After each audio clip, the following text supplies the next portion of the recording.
இப்பொழுது ஈரான் தேசத்தில் நடந்து கொண்டிருக்கிற காரியங்கள் எல்லாம் இப்படிதான் நடக்கும் என்று சொல்லி மிக தெளிவாக துல்லியமாக 2600 ஆண்டுகளுக்கு முன்பதாகவே வேதாகமத்தில் தீர்க்க தரிசனமாக எழுதி வைக்கப்பட்டிருக்கிறது என்று சொன்னால் நம்மால் நம்ப முடிகிறதா?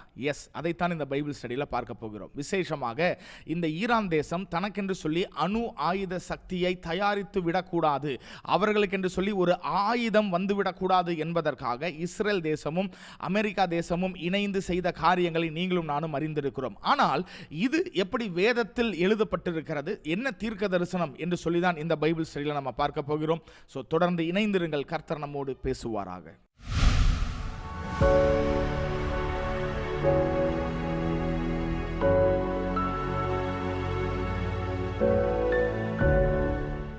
ஆயிரத்தி 1935 ஆண்டில் தான் இந்த தேசத்திற்கு ஈரான் என்று சொல்லி பெயர் மாற்றப்பட்டது. ஆனால் அதற்கு முன்பதாக வேதாகமத்தில் நாம் வாசிக்கிற பெர்ஷியா தான் இந்த தேசம்.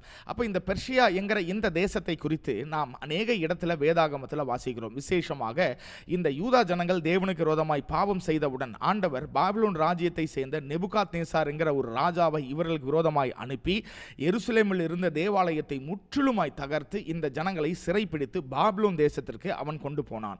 ஆனால் கொஞ்ச நாட்களுக்கு பிறகு இந்த பாபிலோன் ராஜ்யத்தை மேற்கொள்ளும்படியாக நாம் வேதத்தில் வாசிக்கிற பிரகாரம் மீதியா பெர்ஷியா என்கிற ஒரு ராஜ்யம் எழும்பினது. அந்த பெர்ஷியா என்கிற அந்த தேசம்தான் இன்றைக்கு ஈரான் என்று சொல்லி 1935 ஆண்டில் பெயர் மாற்றப்பட்டிருக்கிறது. ஸோ வேதத்தில் நாம் பெர்ஷியா என்று வாசிக்கிற அந்த தேசம்தான் இன்றைக்கு இருக்கிற த பிரசன்ட் டே ஈரான் என்பதை நாம் முதலாவது புரிந்து கொள்ள வேண்டும். பாபிலோன் ராஜ்யத்தை சேர்ந்த நெபுகாத்நேசாரை மேற்கொள்ளும்படியாக மீதியா பெர்ஷியா ராஜ்யத்தை சேர்ந்த கோரேஸ் என்கிற ஒரு மன்னன் எழும்புவான் என்று சொல்லி மீதியா பெர்ஷியா என்கிற ஒரு ராஜ்யம் உருவாவதற்கு 150 ஆண்டுகளுக்கு முன்பதாகவே ஏசாயா மிக தெளிவாக அவருடைய தீர்க்க தரிசன புஸ்தகத்தில் எழுதி வைத்திருக்கிறார். ஏசாயா தீர்க்கதரிசி சொன்ன பிரகாரமே 150 ஆண்டுகள் கழித்து கோரேஸ் என்கிற ஒரு மன்னன் எழும்புகிறான். அவனை குறித்து எஸ்ரா 1வது அதிகாரத்தில் நம்ம வாசிக்கிறோம். எரேமியாவின் வார்த்தையினாலே கர்த்தர் சொன்ன வார்த்தை நிறைவேறும்படி பெர்சியாவின் ராஜாவாகிய கோரேசுடைய 1ஆம் வருஷத்திலே கர்த்தர் பெர்சியாவின் ராஜாவாகிய கோரேசின் ஆவியை ஏவினதினாலே அப்படின்னு சொல்லி வாசிக்கிறோம். அப்ப இந்த கோரேஸ் ராஜா பெர்சியா தேசத்தை சேர்ந்தவன். ஆனால் இந்த ஈரான் தேசத்தின் இல்லனா பெர்சியா தேசத்தின் ராஜாவாகிய இந்த கோரேஸ் செய்த காரியம் என்ன தெரியுமா? அவரே சொல்லுகிறார் பாருங்க 2வது வசனத்தில், பரலோகத்தின் தேவனாகிய கர்த்தர் பூமியின் ராஜ்யங்கள் எல்லாம் எனக்கு தந்தருளி யூதாவில் உள்ள எருசலேமிலே தமக்கு ஆலயம் கட்டும்படி எனக்கு கட்டளையிட்டிருக்கிறார். இந்த பெர்சியாவின் ராஜாவாகிய இல்லனா ஈரான் தேசத்தின் ராஜாவாகிய கோரேஸ் என்ன சொல்லுகிறார்? இந்த நெபுகாத்நேசார் எருசலேமில் உள்ள அந்த சாலமன் கட்டின தேவாலயத்தை இடித்து விட்டார். ஆனால் நான் அதற்கு பதிலாக 2வது தேவாலயத்தை கட்டும்படியாக நான் உங்களுக்கு உதவி செய்கிறேன், கர்த்தர் எனக்கு கட்டளையிட்டிருக்கிறார் என்று சொல்லுகிறார். ஸோ இதன் மூலமாக தான் ஜெருபாபேல், எஸ்ரா, நெஹேமியா, எஸ்தர் இவர்கள் எல்லாரும் இணைந்து இந்த 2வது தேவாலயத்தை கட்டும்படியாக ஒரு சில காரியங்களை செய்தார்கள் என்று சொல்லி நம்ம அவர்களுடைய புஸ்தகத்தில் நம்ம மிக தெளிவாக நம்ம வாசிக்கிறோம். அப்போ ஒரு காலத்தில் இந்த பெர்ஷியா ராஜ்யம் இல்லனா இந்த ஈரான் தேசம் தேவாலயத்தை கட்டும்படியாக யூதர்களுக்கு உதவி செய்யும்படியாக இருந்த ஒரு தேசம். ஆனால் பின்னாட்களில் என்ன ஆனது? அதுவும் விசேஷமாக 1979 ஆண்டில் நடந்த காரியம் என்னவென்றால், இந்த பெர்ஷியா ராஜ்யத்தை இஸ்லாமிக் ரெவல்யூஷன் என்கிற ஒரு காரியம் நடந்து, ஒரு இஸ்லாமிய புரட்சி நடந்து, அந்த பெர்ஷியா ராஜ்யம் பார்த்தீங்க அப்படின்னா இஸ்லாமியர்களுடைய கண்ட்ரோல், அவர்களுடைய கட்டுப்பாட்டுக்குள் போய்விட்டது. அதற்கு பிறகு இந்த பெர்ஷியாவில் உள்ள இல்லனா இப்பொழுது பிரசன்ட் டே ஈரானில் உள்ள அந்த தலைவர்கள் எல்லாரும் சொன்ன காரியம் என்னவென்றால், இஸ்ரவேலை நாங்கள் அழிப்போம், இஸ்ரவேல் தேசத்தை நாங்கள் முற்றிலுமாய் அழிப்போம் என்று அவர்கள் சொல்ல ஆரம்பித்தார்கள். இப்படிப்பட்ட மாற்றங்கள் வரும் என்று சொல்லி தேவன் அறிந்திருந்ததுனால தான் ஆண்டவர் எரேமியாவை வைத்து ஒரு தீர்க்க தரிசனத்தை மிக தெளிவாக இந்த ஈரான் தேசத்தை குறித்து எழுதி வைத்திருக்கிறார். அதை குறித்து எரேமியா 49வது அதிகாரத்தில் நீங்களும் நானும் வாசிக்கிறோம். சேனைகளின் கர்த்தர் சொல்லுகிறது என்னவென்றால், இதோ நான் ஈலாமின் அப்படிங்கிற ஒரு வார்த்தை வருகிறது. இந்த ஈலாம் அப்படிங்கிறது the southern part of Iran தேசத்தில் உள்ள ஒரு பகுதி. இந்த மேப்ல பார்த்தீங்க அப்படின்னா உங்களுக்கு தெரியும், இந்த ஈலாம் என்கிற பகுதியில் தான் இந்த ஈரான் தேசத்தை சேர்ந்த இந்த தலைவர்கள் எல்லாரும் இந்த நியூக்ளியர், அதாவது அணு ஆயுத சக்தியை உருவாக்கும்படியாக அங்கு ஒரு பெரிய ஒரு காரியத்தை செய்து கொண்டிருந்தார்கள். இப்ப ஆண்டவருடைய வசனம் என்ன சொல்லுகிறது? சேனைகளின் கர்த்தர் சொல்லுகிறது என்னவென்றால், இதோ நான் ஈலாமின் வில் எனும் அவர்களுடைய பிரதான வல்லமையை முறித்து போட்டு என்று சொல்லுகிறார். வில்லை நான் உடைத்து போடுவேன். சோ வில் என்கிறது எப்படிப்பட்ட ஆயுதம் அப்படின்னா, தூரத்தில் இருந்து தாக்குற ஒரு ஆயுதம்.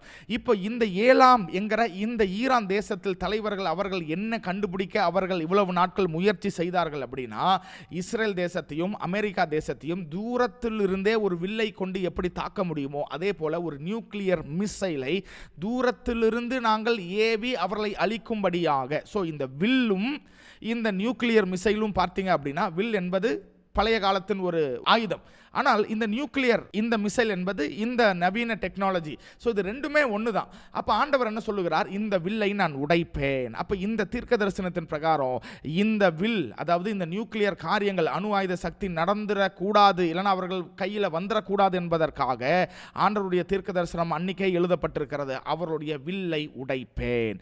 ஸோ உடைத்தது யார் என்றால் இஸ்ரவேல் தேசம் முற்றிலுமாய் இந்த ஏலாம் என்கிற பகுதியில் தகர்த்து உடைத்திருக்கிறார்கள். ஸோ முதலாவது தீர்க்க தரிசனம் ஆண்டவர் சொன்னது மிக துல்லியமாக பிப்ரவரி 28 நம்முடைய கண்களுக்கு முன்பதாக அப்படியே நிறைவேறி இருக்கிறது. அடுத்த தீர்க்க தரிசனம் 36வது வசனத்தில் வாசிக்கிறோம். வானத்தின் 4 திசைகளிலிருந்து 4 காற்றுகளை ஏலாமின் மேல் வரப்பண்ணி அவர்களை இந்த எல்லா தேசங்களிலும் சிதறடிப்பேன்.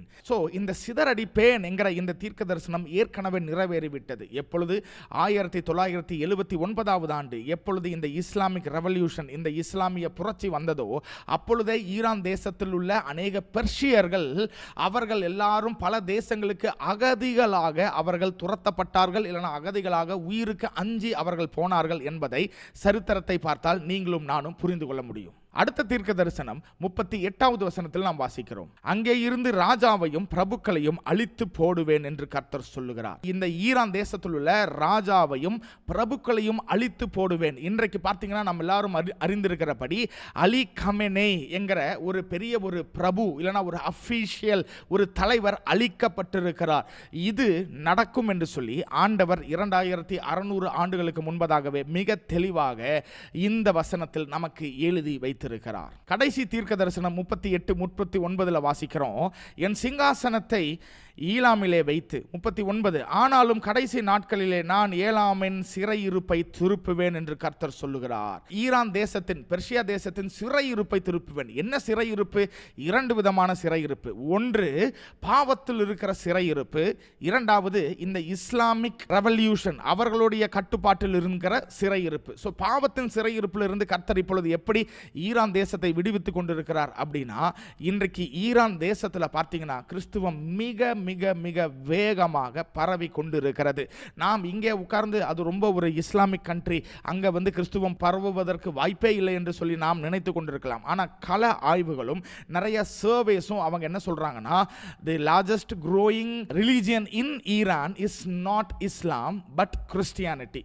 கிறிஸ்துவம் தான் இன்றைக்கு பயங்கரமாக, அதாவது இஸ்லாமை முந்தி கொண்டு வளர்ந்து கொண்டிருக்கிறது என்று சொல்லி அநேகர் இன்றைக்கு அங்கே ஆய்வு நடத்தி அவர்கள் மிக துல்லியமாக சொல்லிக் கொண்டிருக்கிறார்கள். அப்போ ஆண்டவர் அவர்களை பாவத்தின் சிறையிருப்பிலிருந்து திருப்பி கொண்டிருக்கிறார். இரண்டாவது, இந்த இஸ்லாமிக் ரெவல்யூஷன் என்று சொல்லுகிறோம் இல்லையா, அந்த முஸ்லிம் படையெடுப்பு, அந்த சரீர பிரகாரமான பிசிக்கலான அந்த சிறையிருப்பிலிருந்தும் இப்பொழுது கர்த்தர் அவர்களை திருப்ப தொடங்கி இருக்கிறார். அதனால தான் இந்த காணொலியில் நீங்க பார்த்தீங்க அப்படின்னா டொனால்ட் ட்ரம்ப் என்ன பண்றாரு, உங்களுடைய தலையெழுத்தை நீங்களே இப்பொழுது மாற்றி எழுதிக் கொள்ளலாம், நீங்களே உங்க கையில் எடுத்துக்கொள்ளலாம் என்று சொல்லி ஈரான் தேசத்தின் ஜனங்களுக்கு, அதாவது பொது ஜனங்களுக்கு அவர் ஒரு கோரிக்கை இல்லைனா ஒரு அட்வைஸ் வைத்திருக்கிறார், இல்லைனா சொல்லி இருக்கிறார் என்று சொல்லி நம்ம பார்க்கிறோம்.